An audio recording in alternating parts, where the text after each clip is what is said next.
নবীজি সাল্লাল্লাহু আলাইহি ওয়াসাল্লামকে কাফেররা পর্যন্ত তারা আল আমিন উপাধি দিয়েছিল, কিন্তু যখন তিনি নবুয়ত প্রাপ্ত হয়ে গেলেন, নবুয়ত প্রাপ্তি হইলেন, এক পাহাড়ের উপরে দ্বারা তিনি লোকদেরকে বলতেছিলেন, আমি যদি তোমাদেরকে বলি অপর পাহাড়ের পাশে শত্রুরা আছে, তোমরা কি বিশ্বাস করবে?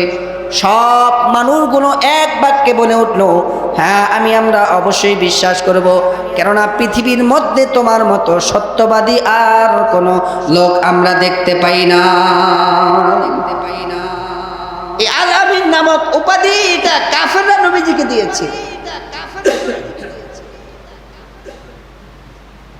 এই লোকগুলো যখন আবার কালিমার দাওয়াত দিয়েছে, নবীজি তৎক্ষণাৎ তার বিরুদ্ধে চলে গেছে। নবীজি আলাইহিস সালাতু ওয়াস সালামের কাফের বেদিনেরা আসছে, নবী মুহাম্মদ, তুমি যদি সত্যই নবীদার হও, তুমি যদি সত্যই নবুয়তের দাবিদার হয়ে থাকো, তাহলে এই যে গাছ আছে রে, এই গাছ যদি তোমার কাছে তোমার সম্পর্কে শাহাদা দেয়, সাক্ষ্য দেয়, তাহলে আমরা তোমার কাছে হাতে হাত ধরে কালিমা পড়ে মুসলমান হয়ে যাব।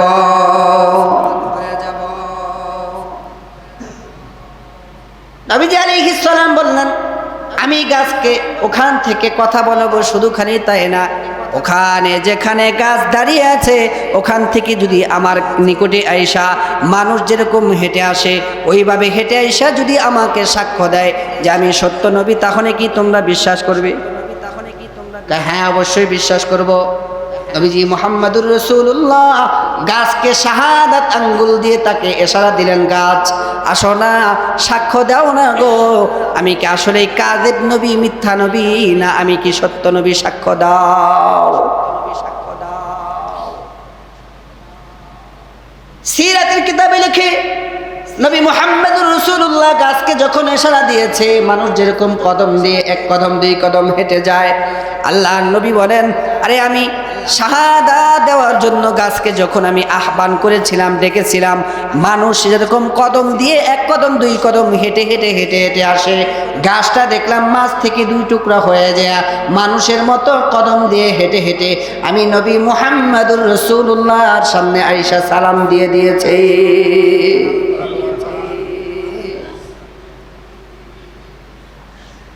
এরপরও তারা কালিমা পড়ে না, এরপরও তারা মুসলমান হয় নাই। তোমার জাদু গাছের মধ্যেও চলে। আবু জেহেল হাতের মধ্যে কিছু কঙ্কর নিয়েছে, পাথর নিয়েছে, মরুভূমি অঞ্চলের পথ দিয়ে নবীজি আলাইহিস সালাম হেঁটে আসতেছে, তাকায় বলে, মুহাম্মদ, আমার হাতের মধ্যে কি আছে যদি বলতে পারো, তাহলে আমি তোমার ইসলাম গ্রহণ করে কালিমা পড়ে মুসলমান হব, তোমার কাছে আত্মসমর্পণ করব, বলো বলো। নবীজি আলাইহিস সালাম বললেন, চাচা, আপনার হাতের মধ্যে কি আছে শুধুখানি আমি যদি না বলি, আপনার হাতের মধ্যে যে আছে সেই যদি সাহারা দিয়ে দেয়, সাক্ষ্য দিয়ে দেয়, তাহলে ব্যাপারটা কেমন হয়? আবু জেহেল বলে, তাহলে সেটা তো আরো বেশি ভালো হয়, আর এটা তো কোনোদিন সম্ভব না। পাথর কোনোদিন কথা কয়? হ্যাঁ, ইট পাট্টের কোনোদিন কথা কয়?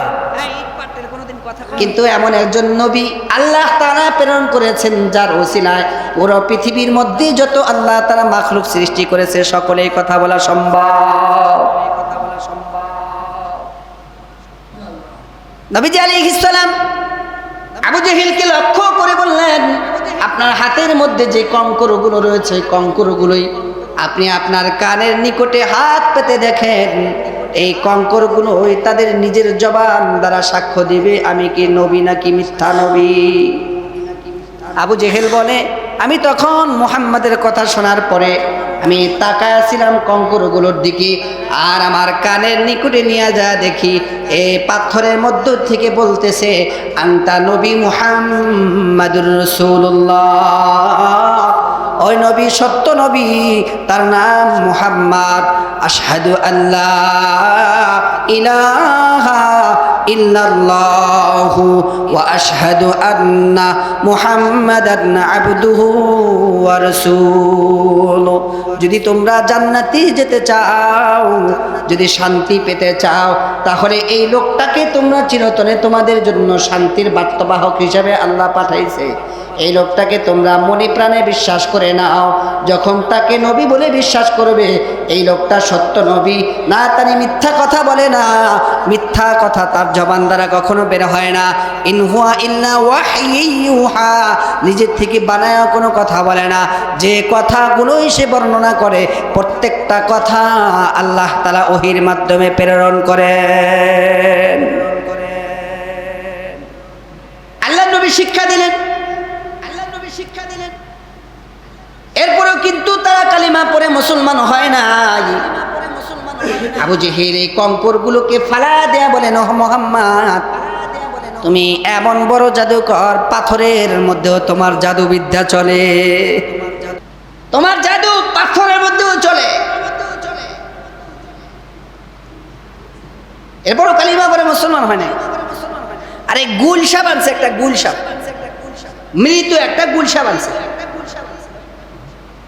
সিরাতের কিতাবে লেখে, মৃত একটা গুলশাব আইনা নবীজি আলাইহিস সালাতু ওয়াস সালামের সামনে এসে দাঁড় করাইছে। কয় এইটা হলো মৃত, এর দিয়ে যদি কথা বলাইতে পারো তাহলে মনে করবো তুমি সত্য নবী। পরীক্ষা তো এর আগে অনেক কিছুই করছে, এখন এটা দিচ্ছে তো চূড়ান্ত আর একটা পরীক্ষা। যদি এই মৃত এই গুলশাব থেকে কথা বলাই দিতে পারো, তাহলে মনে করবো তুমি সত্য নবী। আর তোমার কাছে আত্মসমর্পণ করে তখন আমরা ইসলামের সুশীতল ছায়াতলে আশ্রয় নিব। নবীজি আলাইহিস সালাতু ওয়াস সালাম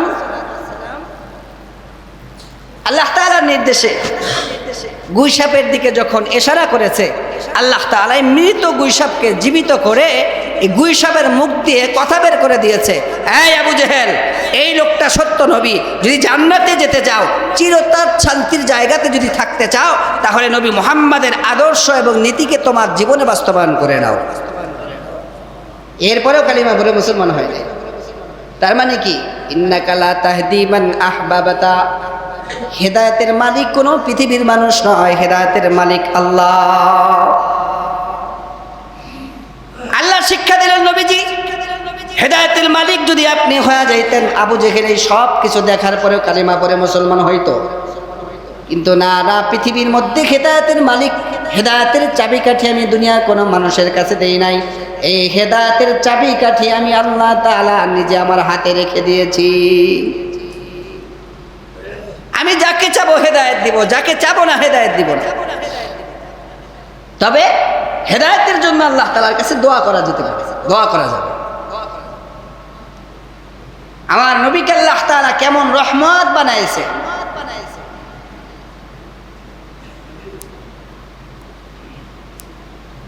হযরত আনাস রাদিয়াল্লাহু তাআলা আনহু, খাদিমে রাসূল,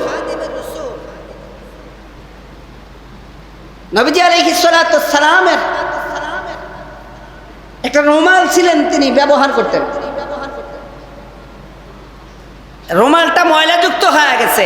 হযরত আনাসকে বললেন, আনাস যাও এই রুমালটাকে ধুইয়া পরিষ্কার করে নিয়ে আসো। আনাস রাদিয়াল্লাহু তাআলা আনহু রুমালটা নিয়ে চুলার মধ্যে নিয়ে ছাড়িয়ে দিছে। কিসের মধ্যে? চুলার মধ্যে। চুলার মধ্যে ছেড়ে দিয়ে একটু পরে আবার এটাকে বের করে নিয়ে আসছে। পাশে যে সমস্ত সাহাবায়ে কেরাম ছিলেন, তারা তো আশ্চর্য হয়ে গেছে। নবীজি বললেন এটাকে শুকায় আনার জন্য, আর আনার যায় এটাকে প্রজ্বলিত আগুনের মধ্যে ছাড়িয়ে দিল, আবার এর থেকে বের করে আনলো। ঘটনাটা কি? ভিজা কাপড়ও যদি, শুকনা কাপড়ও যদি আগুনের মধ্যে দেওয়া হয়, কিছু সময় পরে এর কোনো অস্তিত্ব থাকে না, পুড়ে যায়। কিন্তু এইটা পুড়লো না, তার কারণটা কি?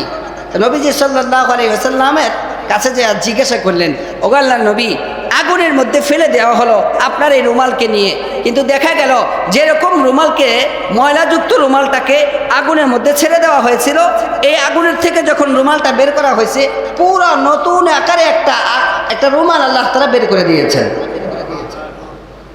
এটা পুড়েও যায় নাই, ছাইও হয়ে যায় নাই। নবীজি সাল্লাল্লাহু আলাইহি ওয়াসাল্লাম বললেন, দেখো ওই রুমালের মধ্যে আমি নবী মুহাম্মদুর রাসূলুল্লাহর ঘাম লাগছে। কি লাগছে রে? ঘাম লাগছে। এটা তুমি তো দুনিয়ার আগুনে দিছো, যদি জাহান্নামের আগুনেও দেওয়া হয়, জাহান্নামের আগুনও আমি নবীর এই রুমালকে কখনো স্পর্শ করতে পারবে না। সুবহানাল্লাহ। হযরতে ফাতেমা বলেন, একদিন আমি রুটি বানাইতেছিলাম, অনেকগুলো রুটি বানাবার মুহূর্তে, একটা রুটি বানাবার মুহূর্তে আমি দেখতেছিলাম আমার বাবা ওই রুটির মধ্যে হাত লাগাইলেন। বাবা বললেন, মা যাও যাও, তুমি রুটিগুলো ভাজতে থাকো, আর আমি তোমাকে এখানে এই সাংসারিক কাজের মধ্যে কিছুটা সহযোগিতা করি। হযরতে খাদিজা ভিতর থেকে খামিরাগুলো বানায় দেয়। হযরতে ফাতেমাতুজ জোহরা রাদিয়াল্লাহু তাআলা আনহা রুটিগুলো ভাজতেছেন, আর নবীজি নিজে রুটিগুলো বটতেছে। বইটা একটা রুটি সবগুলো ভাজা হয়ে গেছে। একটা রুটি নিয়ে ফাতেমা বারবার আগুনের মধ্যে দেয়। দেখে আগুন জ্বালাবার এত পরিমাণে আগুন জ্বালতেছিল যে আগুনের মধ্যে যখনই রুটিটাকে ছাড়া হয় অমনি আগুন নিভে যায়। কয়েকবারে ঘটনা ঘটার পরে নবীজি আলাইহিস সালাতু ওয়াস সালামের কাছে যায় বলে, অগমার নবী, আমি যে রুটিটাকে কয়েকবার আগুনের মধ্যে দিলাম, দেওয়ার পরে দেখি আগুন সাথে সাথে নিভা যায়।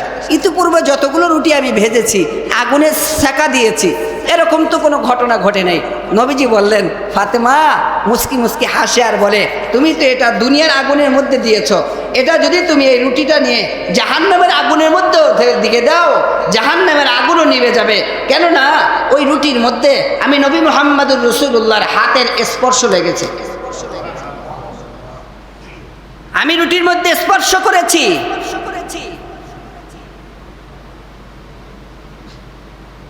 নবীজি আলাইহিস সালাতু ওয়াস সালাম বলে, আমাকে আল্লাহ তাআলা শ্রেষ্ঠ নবী হিসেবে প্রেরণ করেছে। পৃথিবীর মধ্যে যত নবী আল্লাহ তাআলা বানিয়েছে, সব নবীর থেকে সর্বদিক থেকে আল্লাহ তাআলা আমাকে শ্রেষ্ঠ বানিয়েছে।